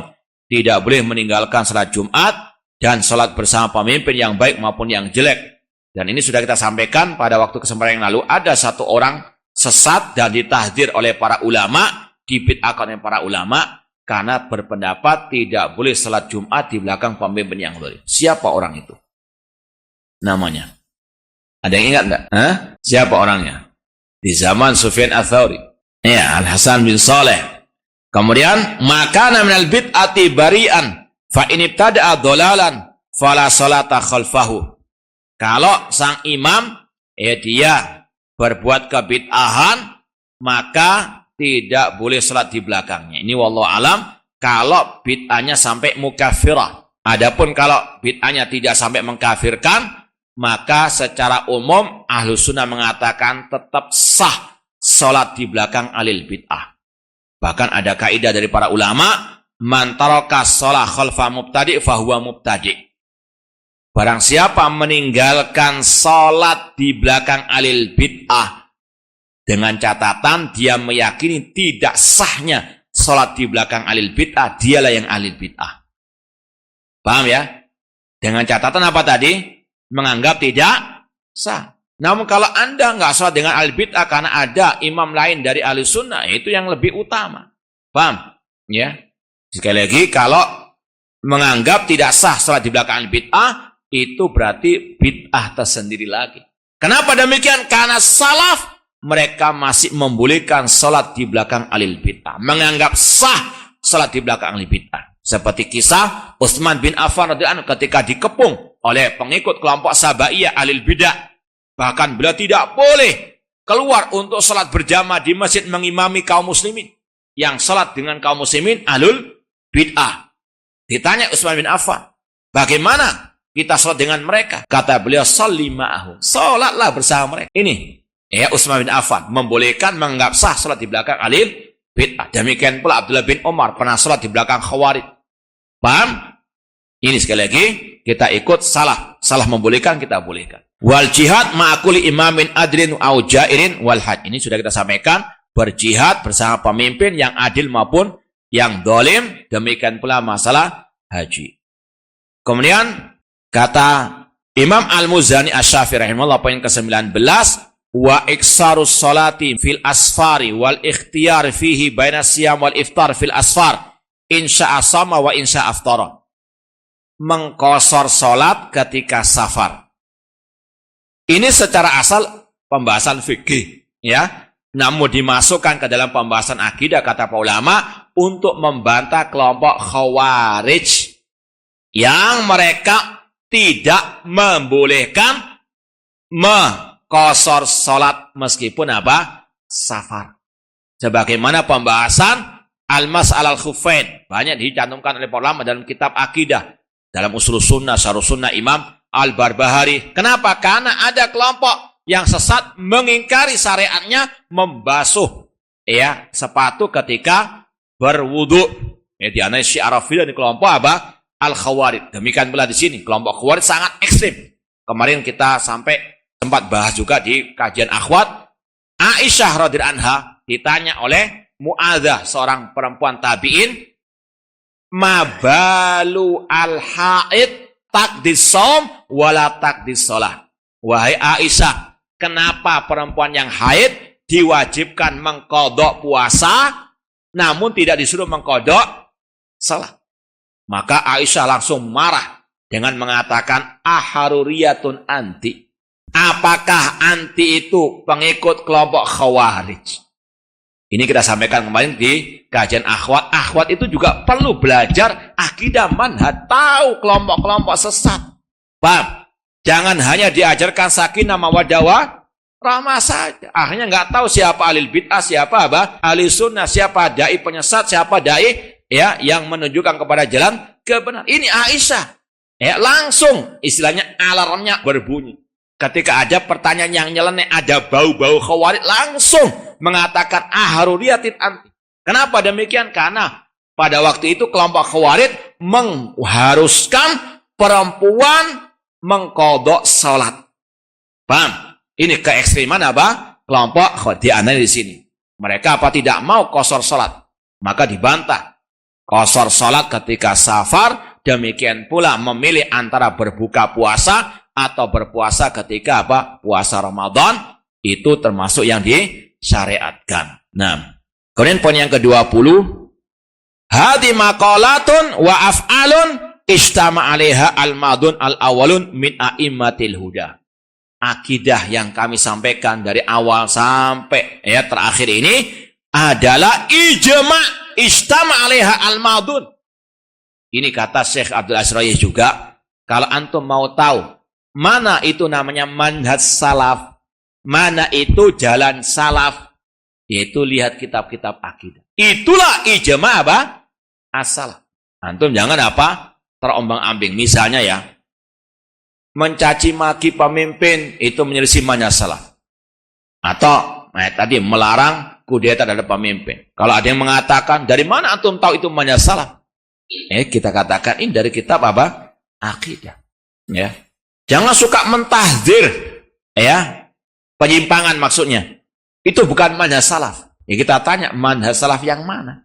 Sedangkan dalam kitab-kitab akidah banyak tahdzir daripada kebid'ahan dan al-bid'ah.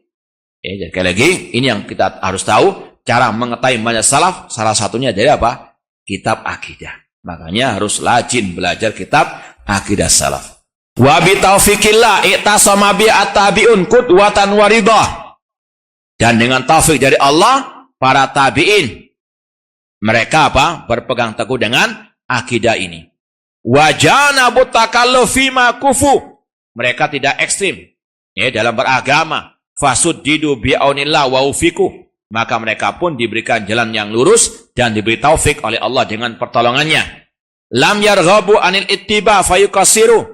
Mereka tidak berpaling dari ittiba sehingga jatuh ke dalam at-taksir, meremehkan. Walam yujawizu tazayyudan fayatadu. Mereka juga tidak ekstrem kanan, tidak berlebihan. Ini al-sunnah. Akidah al-sunnah, akidah yang pertengahan. Fananu billah wasikun wa alaihi mutawakkilun. Kami bersandar hanya kepada Allah, tawakal hanya kepada Allah, wa ilaihi fittiba atharim raghibun. Dan kita mengikuti jejak mereka. Ini juga ada isyarat kita wajib mempelajari akidah ini, berpegang teguh dengan akidah ini, namun jangan pernah lupa ad-doa. Karena enggak semudah yang dibayangkan berpegang dengan akidah ini. Atau bahkan menyampaikannya pahit, banyak caci makian, bulian. Wah, sedikit-sedikit ngajar akidah. Masa Islam cuma akidah toh? Masa akidah itu cuma pemimpin kaum muslimin toh? Itu ada. Paham? Jadi yang ngajar akidah pun apa? Sekali lagi ini harus banyak-banyak tawakal kepada Allah. Karena kalau kita sudah nggak kuat mental, bisa apa? Oh iya ya, kita ini kok terlalu keras. Ya, keras saja masih ngantuk kok. Bang. Nah ini ya, banyak mohon tolong kepada Allah. Kemudian yang terakhir, ini berkaitan dengan kalau istilah para ulama al-mukammilat, ya mukammilatul akidah, penyempurna akidah. Ya makanya tadi sudah ditutup oleh Imam Al-Muzani pembahasan akidah, ini lampirannya. Ini adalah mukammilat. Sebagaimana kata Syekh Shalih bin Fauzan dalam Syarah Akidah Wasithiyah, setelah Syekhul Islam Ibnu Taimiyah menjelaskan masalah akidah, beliau melanjutkan pembahasan masalah akhlak. Ya di sini juga demikian. Ya, maka dari sini kita tahu yang penting pertama kali akidah. Baru apa? Akhlak. Jangan dibalik. Akhlak dulu baru apa? Akidah. Ini terbalik. Kemudian yang kedua, bahwasanya orang yang salah akidah lebih parah daripada yang salah apa? Akhlak. Jangan disamakan. Kan namanya manusia bisa salah. Iya salah, tapi salah itu bertingkat-tingkat. Ya, yang salah akidah jangan ya disamakan dengan yang salah apa? Akhlak. Orang yang salah akidah seperti yang kita sampaikan pada kesempatan yang lalu dari ucapan Syekh Utsaimin bisa keluar dari firqah najiyah. Yang salah akhlak tidak mesti keluar daripada ahlussunnah meskipun kurang imannya. Maka kalau ada dua orang, misalnya satu salah akidah, prinsip akidah, satu salah akhlak, yang paling antum benci yang mana? Yang nggak salah? Hah? Yang membantah? Naudzubillah. Ini kalau antum punya al-wala wal bara yang benar, yang salah akidah itu yang wajib untuk apa? Lebih dibenci daripada yang salah dalam masalah. Kalau sekarang terbalik. Yang salah akidah, ditutup-tutupi, berusaha untuk dibela-bela dengan berbagai macam alasan. Namun yang nggak salah, ya, bahkan yang meluruskan kesalahan, dituduh macam-macam. Namun ini sunatullah. Ya, sebagaimana yang kita sampaikan Nabi Nuh saja dikatakan inna lanaraka fi dhalalin mubin. Yang dakwah tauhid dituduh apa? Sesat. Yang dakwah tauhid disamakan dengan Abu Jahal, padahal yang nuduh itu yang sama dengan Abu Jahal, memusuhi dakwah tauhid. Ini semua diputar balikkan. Naudzubillah min dzalik. Nah, kata Imam Al-Muzani, fahada syarhus sunnah taharraitu kashfaha wa awdahtuha. Inilah syarhus sunnah yang aku berusaha untuk menjelaskannya, menerangkannya. Faman wafaqahullah lil qiyam bima abantuhu ma'a ma'unati lahu bil qiyam. Barang siapa yang Allah berikan taufik untuk berpegang teguh dengannya, dengan akidah yang kita sampaikan tadi, dan dia bersama itu melaksanakan yang wajib. Ya, ini sekali lagi, buah dari akidah sahihah al-amal illal ladina amanu wa amilu as-salihat. Ya, sekali lagi, dalam Islam ada skala prioritas. Semuanya wajib dia laksanakan. Akidahnya ataupun juga al-amal as-saleh. Cuma sekali lagi ada skala prioritas. Bil qiyam ala ada faraidihi, melaksanakan kewajiban-kewajiban. Bil ihtiyat fin najasat, ya, dengan menjauh dari apa? Najis. Rasul mengatakan tajannabul baula fa inna amata adal qabri minhu. Artinya bersucilah dari apa? Ya, air kencing, karena kebanyakan ada kubur dari kencing tersebut. Sebagaimana dalam hadis Rasul melewati dua orang yang sedang apa? Diazab di kuburnya. Kemudian Rasul menanam apa? Pelepah kurma. Kemudian kata Rasul, mereka ini diazab di antaranya karena yang satu tidak apa? Yastanzi minal baul, tidak bersuci ketika buang air kecil. Kemudian kata beliau, wa isbaghit taharah, menyempurnakan bersuci atau berwudu. Rasul mengatakan, ala adullukum ala ma yamhullahu bil khataya wa yaf'al bidarajat. Apakah kalian mau aku tunjukkan tentang suatu amalan yang bisa mengangkat derajat, menghapuskan kesalahan? Kata Rasul, yang pertama, isbaghul wudu alal makarih, menyempurnakan wudu meskipun dalam kondisi susah. Waktu dingin tetap menyempurnakan. Tidak asal tutul-tutul saja. Nah, kemudian alat ta'ati, di atas ketaatan kepada Allah. Wa adai salawat alal istita'at, melaksanakan salat sesuai dengan kemampuan. Shalli qa'iman fa lam tastati fa qa'idah, salatlah dengan berdiri, kalau enggak sanggup dengan apa? Duduk. Jangan gengsi, masa anak masih muda kok apa? Kalau nggak mampu, ada sakit misalnya, silakan, tidak ada masalah. Tapi kalau masih sehat, masih kuat, jangan ikut tren orang tua. Atau mungkin ikut-ikutan. Na'udzubillah, nggak sah, karena ini masalah rukun Namun inilah Islam. Semuanya terikat dengan fattaqullaha mastata'tum. Wa ita'iz zakah ala ahlil jadad. Demikian pula menunaikan zakat bagi yang mampu. Bagi yang punya nisab. Ya, kalau misalnya zakatul mal 85 gram emas yang sudah setahun lamanya wajib dibayarkan zakat. Wa aqimus shalah wa atu az-zakah. Wal haji ala ahlil jaddah. Demikian pula melaksanakan ibadah haji bagi yang mampu. Walillahi ala nasi hijjul baiti man istata ilaihi sabila. Kalau memang enggak mampu dalam artian seperti sekarang ini banyak antriannya atau panjang antriannya, sudah sabar. Kalaupun enggak terpanggil, Maha tahu, fattaqullaha mastata'tum. Jangan cari jalan pintas sampai sana diusir. Ya, naudzubillah min dzalik, sudah keluar uang banyak, enggak jadi haji, malu luar biasa. Bahkan yang paling para malunya. Naudzubillah min dzalik, jangan memaksakan diri. Nah, kemudian wasiyamis syahri li ahli sehat. Demikian pula puasa Ramadan bagi yang sehat. Ya, sebagaimana firman Allah, faman kana maridun aw ala safarin faidatun min ayamin ukhar. Barang siapa yang sakit atau safar, maka boleh tidak puasa dengan mengganti di hari yang lainnya. Wa khamsi salawatin sanna Rasul sallallahu min ba'di salawat. Kemudian setelah yang wajib baru yang sunnah. Ini sekali lagi dalam Islam ada skala prioritas. Akidah dulu, baru yang wajib-wajib tadi, kemudian baru yang mustahab. Jangan dibalik, yang mustahab dulu baru yang wajib. Misalnya ada orang, Masya Allah, sholat tahajud, sholatul lail, jam 12 sudah bangun sampai jam 4. Kemudian tidur, bangun jam 7. Sholat subuhnya dijamak dengan duha. Na'udzubillah min dzalik. Ini kata Imam Ibnu Hajar al-Asqalani rahimahullah, man istaghala bil fardi anin nafli fahuwa ma'dzur. Orang yang sibuk dengan yang wajib, meninggalkan yang mustahab, dia ada uzur. Bahkan kata para ulama, tetap dia sebagai wali Allah. Kalau dia melaksanakan yang wajib tanpa yang mustahab, tetap dia sebagai kategori wali Allah. Namun sebaliknya kata Imam Ibnu Hajar Asqalani, man ishtaghala bin nafli anil fardi fahuwa maghrur. Adapun orang yang menyibukkan dengan yang sunnah, lupa meninggalkan yang wajib, dia maghrur, orang yang tertipu. Seperti tadi, ya, tahajud jam 12 sampai jam 4, tidur sampai jam 7, subuhnya ma'assalam. Baik, ini maghrur. Makanya Imam Al-Muzani menyebutkan wajib dulu baru mustahab. Di antara yang mustahab, salatul witir. Kata Rasul SAW, ya alal Quran autiru, fa inna Allah yuhibbul witir.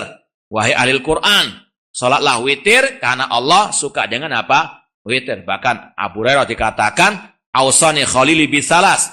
Rasul mewasiatiku dengan 3 amal. Di antaranya an utira qabla an anam. Untuk aku salat witir sebelum aku tidur, meskipun 1 rakaat. Kemudian salatul witir fi kulli lailah. Wa rakaatil fajar. Salat qabliyah fajar 2 rakaat. Rasul mengatakan rakaatul fajar khairun minad dunya wa fiha. 2 salat sunnah qabliyah subuh itu lebih baik daripada dunia dan seisinya. Kemudian wa salatul fitr wa nahar. Meskipun ini menurut yang rajih salat Idul Adha Idul Fitri itu hukumnya wajib. Meskipun ada juga yang mengatakan mustahab. Dalam masalah fikih biasa ada khilaf. Maka sikap ahli sunnah harus bisa membedakan mana khilaf ijtihadi, terutama dalam masalah fikih tadi, dengan yang salah masalah akidah. Ya.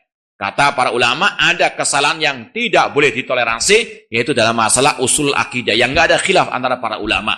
Ada pula khilaf yang boleh ditoleransi. Harus lapang dada. Makanya Syekh Muhammad bin Shalih Al-Utsaimin dalam kitab beliau, Kitabul Ilmi, tentang adab penuntut ilmu, di antara adab penuntut ilmu, rahabatus sadr indal khilaf ijtihadi. Lapang dada, toleransi kalau ada khilaf ijtihadi. Ya, misalnya masalah puasa hari Sabtu, puasa sunnah hari Sabtu. Boleh atau tidak, ada yang membolehkan yang tidak. Ini khilaf ijtihadi.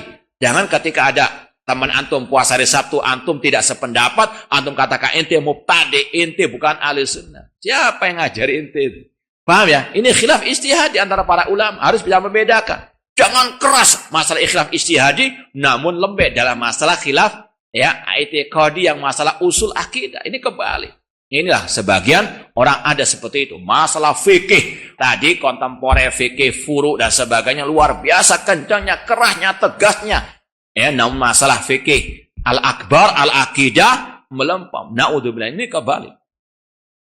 Kemudian yang berikutnya, salatul khusufus syamsi, ya salat gerhana matahari bulan idza nazala, sebagaimana kata Rasul, inna syamsa wal qamar ayatan min ayatillah, ya fa idza in khasafa fafza'u ila shalah. Apabila kalian melihat gerhana matahari atau bulan, maka segeralah salat.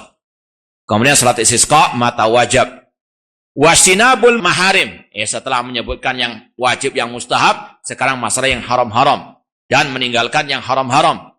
Wal ihtiras minan namimah, meninggalkan adu domba. Ini hati-hati. Ya terkadang di antara orang-orang pengajian, ya ini yang wajib untuk diperhatikan. Ya jangan sampai mengadu domba di antara sesama, misalnya ustadz misalnya. Ya jangan menukil ucapan yang tidak benar, padahal mereka satu akidah, satu manhaj. Paham ya? Hati-hati. La yadkhul jannah an-namam, ataupun antara pengurus masjid karena ada hasad, iri dan dengki. Ini wajib untuk waspada. Makanya Syekh Husain Al-Awaisyah dalam kitab beliau Hasaidul Alsun beliau mengatakan apabila misalnya ada 3 orang, ini bersahabat semuanya. Ya, mungkin sama-sama pengajian juga, satu akidah, satu manhaj. Ya, si B, si C, si D. Si B ini ngomong ke si C, fulan itu kok gini-gini ya.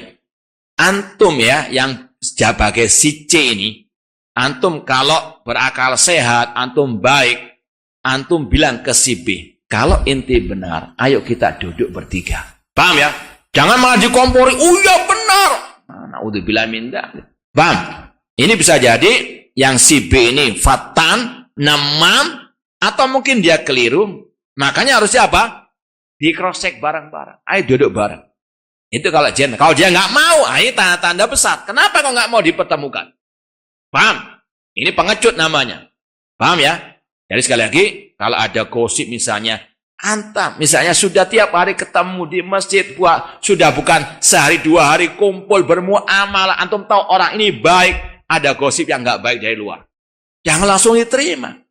Antum sampaikan kepada yang bawa gosip. Kalau inti benar, kalau inti gentle, ayo kita duduk bertiga. Ana panggil si fulan. Ya, ana danai makan di restoran yang paling mahal, apa-apa. Ini pahala luar biasa antum. Allah mengatakan, la khaira fi katsir min najwam illa man amara bis shadaqatin au islahin bainan nas. Ya, tidak ada kebaikan dalam ucapan manusia kecuali yang menyuruh kepada kebaikan, kepada sedekah dan mendamaikan, memperbaiki di antara manusia. Jangan malah dikompori. Ini sekali lagi hasad, bahayanya. Kadang kalau biarkan bisa meledak. Naudzubillah min dzalik. Masjid yang masya Allah sudah makmur dengan kajian sunnah, satu orang ada hasad dan dengki, ngompori sana sini, hancur takmir ataupun bahkan kajian sunnah di masjid tersebut. Paham?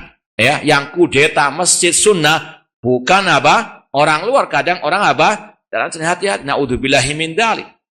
Yang rebutan kekuasaan bukan di politik saja, di ketakmiran masjid yang juga ngaku naudzubillah. Ini banyak terjadi. Hati-hati. Ini katanya akhlak, namun juga naudzubillahi min dzalik. Orang yang ngajar akidah disuruh berakhlak mulia, tapi dirinya naudzubillah hasad, iri dan dengkinya luar biasa. Ini sekali lagi hati-hati. Kadang sekarang ini kata-kata akhlak itu kayak kata para ulama seperti al-mattot, karet bisa ditarik kemana-mana. Yang nggak sesuai dengan Anda dikatakan nggak berakhlak mulia. Kalau nggak mau ganggu kepada ustadznya, nggak berakhlak, durhaka kepada ustadznya. Naudzubillahi min dzalik. Sekali lagi terkadang kata-kata akhlak itu sekarang dibuat untuk menjatuhkan orang-orang yang tegar di atas akidah dan sunnah Rasulullah SAW. Maka butuh as-sabr wa sabr. Wal kadhib, meninggalkan kedustaan. Iyyakum wal kadhib fa inal kadhib yahdi al fujur. Ayatul munafik salas. Tanda kemunafikan ada 3, di antaranya idza haddatsa kadzab. Wal ghibah, menghibah. Ngerasani orang tanpa hak. Ya, apalagi ngerasani pemimpin kaum muslimin. Ya, bagaimana dengan membantah si fulan yang sesat misalnya? Tidak ada masalah. Dia menyebarkan kesesatannya, kita bantah. Ya, cuma ada sebagian orang mengatakan, si fulan itu cari-cari kesalahan anak. Loh, kesalahannya yang nyari kita. Paham? Kesalahannya di medsos kok. Paham? Kadang itu orang bersilat lidah. Sudah nggak bisa menjawab bantahan, alasannya banyak, nyari-nyari kesalahan. Kita nggak nyari ngapain juga. Kesalahannya yang apa? Nyari kita sampai datang ke kita. Kita bantah. Ya, sudah menyebar kok. Ya, makanya Syekhul Islam mengatakan, ya, innar rajula idza fa'ala munkaran alaniyatan yajib an yunkar alaniyatan. Syekhul Islam mengatakan kalau ada orang menampakkan kemungkaran di hadapan umum wajib diingkari juga secara apa? Umum. Tadi ya, kebalik. Kalau pemimpin salah dikritik di medsos, ya. Kalau ada dai yang salah, yang sesat dikritik di medsos tidak boleh. Kebalik. Ya, justru boleh mengingkari dai yang sesat di hadapan umum di medsos, sedangkan kalau untuk pemimpin haram, jangan dibalak-balik. Naudzubillahi min dzalik. Wal baghi bighairil haq. Ya, melampaui batas, berbuat zalim tanpa hak. Naudzubillahi min dzalik. Orang enggak salah disalahkan, dituduh salah misalnya. Naudzubillahi min dzalik. Hati-hati, ittaqil dzulma fa inna dzulma dzulumatun yaumal qiyamah. Ya, nyebarkan gosip ketika ditantang, berdebat, bertemu, berdialog, enggak mau. Pengecut, naudzubillahi min dzalik. Ini sekali lagi adalah ingat yaumal qiyamah, dan yang dizalimi ya harus sabar. Ingat di hari kiamat insyaallah banyak pahala yang mengalir. Antum dituduh ini dan sebagainya. Jangankan kita, Rasul dituduh macam-macam. Isinya Rasul dituduh macam-macam. Bentom, ingat hari kiamat akan ada apa? Al-qisas. Ya Kak, sabar dan terus sabar, banyak berdoa kepada Allah Subhanahu wa taala. Wa an yuqal 'ala Allah ma la ya'lam. Berkata tentang Allah tanpa ilmu. Kullu hadza kabir muharramat. Ini adalah dosa-dosa besar. Ya, posting dihapus. Baru posting berapa menit dihapus. Kenapa? Karena keliru. Dan itu bukan sekali, dua kali, berkali-kali. Ini adalah apa? Asbun, berkata tentang Allah, tentang agama Allah tanpa ilmu. Maka hati-hati, ini muharramat, kabair, dosa besar. Ya, namun ini sekali lagi, naudzubillah min dzalik. Kok masih dipercaya orang-orang seperti itu? Wa tahari fil makasib. Kemudian berusaha mencari harta yang halal. Wal mata'im, makanan, wal maharim, ya, wal masyarib, wal malabis, ya, wasinabu syahwat, meninggalkan nafsu syahwat alias maksiat. Fa innaha da'iyatun lirukubil muharramat. Karena itu bisa menyeru kepada yang haram. Barang siapa yang mendekati tanah larangan, maka dikhawatirkan akan jatuh ke tanah larangan tersebut. Ini juga berkaitan dengan syubhat dalam urusan ya akidah manhaj. Hati-hati. Ya, kalau sudah antum dekat dengan ahli syubhat, suatu saat antum akan apa? Jatuh juga. Jangan mengatakan ana bisa memilih mana yang hak, mana yang batil. Sekali lagi jangan sombong. Faman yusira li hada fa innahu minad dini ala huda. Barang siapa yang dimudahkan untuk melaksanakan ini semuanya, maka dia di atas petunjuk dalam agama ini. Wa minar rahmati ala raja, dan dia insyaallah akan mendapatkan rahmat dari Allah. Wa wafaqanallahu wa iyyak ila sabilil aqwam. Semoga Allah memberikan taufik kepada kami dan kepada engkau ya untuk mengikuti jalan yang lurus. Bimani al-jazil al-aqdam wa jalali al-ali al-akram. Wassalamualaikum warahmatullahi wabarakatuh. Ala man qara alaina assalam wa la ya'lamu salamullah ad-dhalin walhamdulillahi rabbil alamin. Ya, alhamdulillah dari binikmati tatimu as-salihat. Semoga apa yang kita sampaikan bermanfaat, dan sekali lagi semoga Allah menganugerahkan kepada kita keistiqomahan dalam belajar akidah salaf dan berpegang teguh dengannya sampai akhir hayat kita nanti. Cukup ya? Tutup? Ini enggak apa-apa melampaui waktu yang baik. 10 menit aja ya. Kita umat Islam harus bersatu kepada semua golongan agar musuh Islam seperti Syiah dan orang kafir takut kepada kita. Rasul mengatakan, "Hulsa ka hulsa isail." Apa artinya? Banyak namun seperti buih. Ya. Apakah bisa kita bersatu dengan orang yang menyembah kuburan keramat? Bagaimana jihad akan dibarokai, dimenangkan oleh Allah kalau masih ada apa? Kesyirikan. Satu dosa saja bisa menghancurkan pasukan kaum muslimin, apalagi syirik. Bagaimana kita bersatu dengan ya golongan-golongan yang sesat menyesatkan. Paham dong? Ya, kelompok Ikhwanul Muslimin yang mereka membela Said Qutb, yang misalnya dia apa yang sudah kita sampaikan, mencaci maki sahabat yang punya akidah dan bagaimana kita bersatu dengan orang-orang seperti itu. Paham dong? Ini persatuan alal Yahud tahsabum jami'an wa qulubuhum syatta. Kalian mengira mereka bersatu, namun hati mereka, akidah mereka berpecah belah. Kita mau persatuan ala akidah as-salaf dan di atas sunnah Rasulullah SAW. Tidak mau persatuan abal-abal. Apakah ulil amri hanya presiden atau siapa pemimpin daerah? Sudah pernah kita posting ucapan Syekh Sulaiman Ar-Ruhaili. Yang pertama, sepakat ulama mengatakan ulil amri adalah pemimpin tertinggi di negeri itu, entah presiden, raja ataupun khalifah. Adapun yang di bawahnya, entah menteri atau gubernur, memang ada khilaf di antara para ulama. Namun yang rajih, iya, memimpin ulil amri yang wajib didengar dan ditaati dan wajib untuk dihormati, tidak boleh dicaci maki. Itu yang rajih, wallahu a'lam. Ya, kalau ustadz sudah masuk ke kancah politik, tinggalkan. Paham tuh? Minasiyasati antarku asyasa. Ya, orang yang masuk politik sekarang pasti ada apa? Ya, masuk, kalau anak ibaratkan seperti di Jawa Timur sana pernah dengar lumpur lapindo. Hah? Itu ibaratnya orang masuk politik itu seperti pakai jubah putih masuk ke lumpur lapindo. Bisa enggak keluar tanpa ada sisa lumpur sedikit pun? Paham? Antum mau? Ya, karena lumpurnya tersebut. Nah, na'udzubillah min dzalik. Bagaimana sikap kita kalau ada orang tua melakukan bid'ah, ya wa tawassabil haq wa tawassabi as-sabr, dengan cara yang lemah lembut, bil hikmah wal mau'izatil hasanah, dan jangan lupa ad-du'a, mendoakannya. Bolehkah dialog-alog khusus membicarakan keburukan-keburukan pemerintah dengan alasan pemerintah sangat zalim? Ghibah orang biasa saja haram, apalagi pemimpin kaum muslimin. Nah, terkait dengan kenikmatan melihat wajah Allah di surga, apakah kenikmatan ini hanya dirasakan oleh penghuni surga derajat teratas atau bisa juga dirasakan oleh penghuni surga derajat yang terendah? Yang pertama, semoga Allah masukkan kita ke dalam surganya kelak. Kata ulama, semua yang di surga bisa melihat Allah. Cuma beda levelnya. Ada yang sering, ada yang tidak. Paham? Sesuai dengan amal soleh dan imannya. Saya jawab yang pendek-pendek aja dulu. Bagaimana orang yang mengatakan orang yang banyak belajar manhaj tapi akhlaknya buruk? Ya salahkan salahnya, jangan salahkan apa? Manhajnya. Paham? Ya.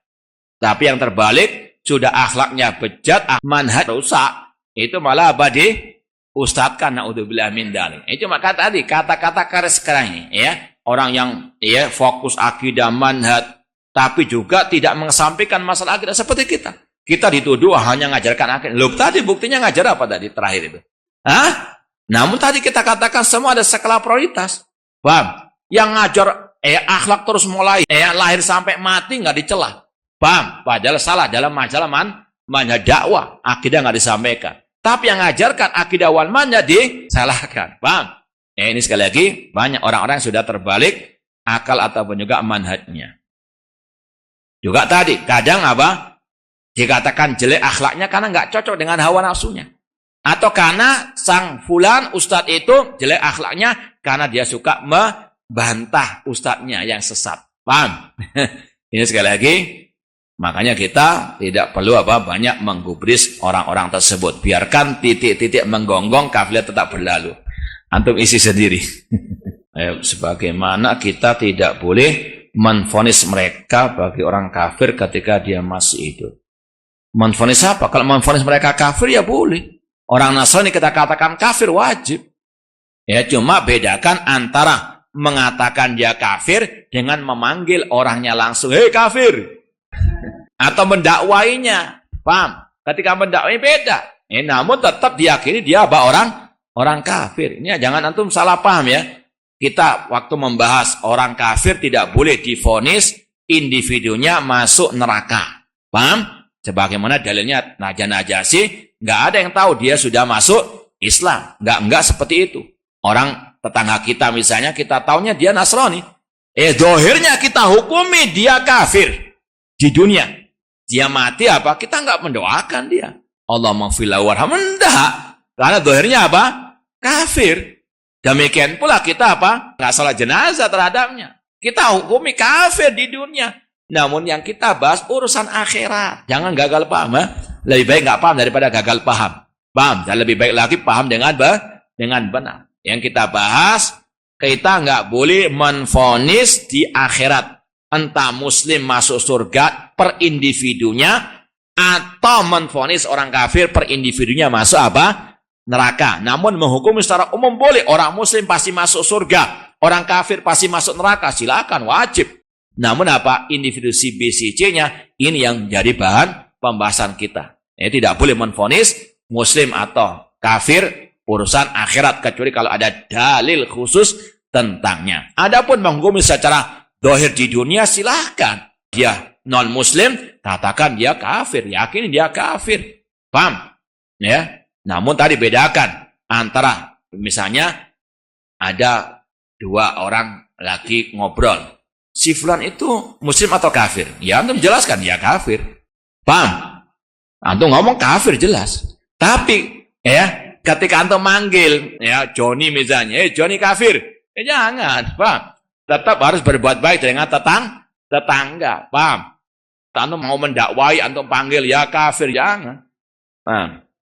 Ya, sekali lagi kalau likuli maqamin maqal. Iya, kalau ada dai yang ngaku ahli sunnah namun suka selfie dengan ahli bidah. Nah, ini sebagaimana yang sudah kita pernah sampaikan, ini menyelisih manhaj ahli sunnah yang berkaitan dengan hajar ahli al-bidah. Ya, bukan sekadar ketemu kemudian di selfie foto sama orang. Ya, dan itu bukan sekali dua kali. Ya, sudah wataknya demikian. Kalau istilah bahasa kita bedakan watak dengan watu. Batu. Watak itu sudah memang manhajnya demikian. Suka kumpul-kumpul dengan semua golongan. Ini nata'un fima tafaqna alaihi wa ya'dhuru ba'dal fima telah nafi. Ini gerakan ikhwanul muslimin. Beda dengan misalnya ada orang, misalnya dai yang mengaku salafi, kemudian dia lewat berpapasan dengan al-bidah, difoto sama pengikutnya. Paham? Paham enggak? Nah, namun kalau sudah memang bermesraan dengan ahli bidah dan itu memang kelakuannya sebagaimana para salaf dahulu menggabungkannya juga dengan ahli al-bidah. Na'udzubillahi min dzalik.